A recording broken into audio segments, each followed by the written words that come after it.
বন্ধুরা, দোলন কিচেনে আপনাদের সবাইকে স্বাগতম। আজকে বানাবো ডিম ছাড়া রোল।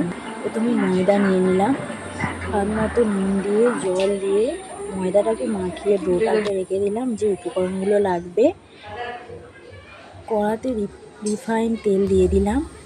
এরপর প্রথমে দিয়ে দেব রসুন কুচি দিয়ে দিলাম। দেওয়ার পর সবজিগুলো ভেজে নেব। বিনস, ক্যাপসিকাম, গাজর, টমেটো ভালো করে ভাজা করে নেব। আপনারা ভিডিওটা শেষ পর্যন্ত দেখবেন। এরপর দিয়ে দিলাম কেটে রাখা পেঁয়াজ কুচি।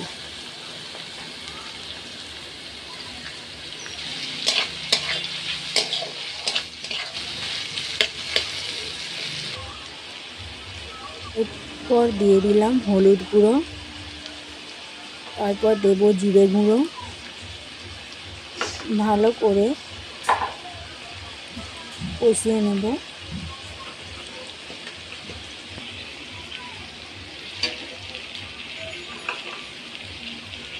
এরপর দিয়ে দেব স্বাদ মতন নুন।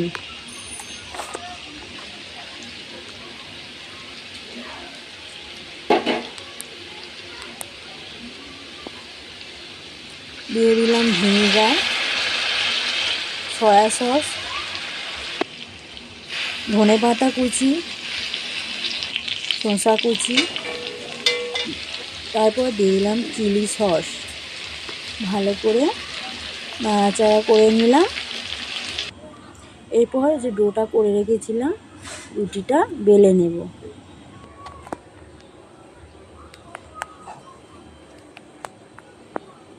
রুটিটা বেলা হয়ে গেছে। এবার আমি একটু তাওয়ায় রুটিটা সেঁকে নেব। রুটিটা উল্টে পাল্টে সেঁকা হয়ে গেছে। রিফাইন তেলে ভেজে নেব।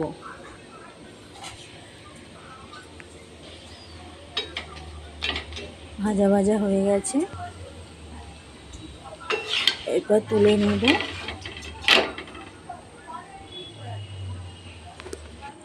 এরপর প্রথমে রুটিটাতে সস দিয়ে যে মশলাটা করে রেখেছিলাম দিয়ে দিলাম। তার উপরে কাঁচা পেঁয়াজ, শসা দিয়ে রোল বানিয়ে নিলাম। ভালো লাগলে লাইক, শেয়ার, সাবস্ক্রাইব করবেন।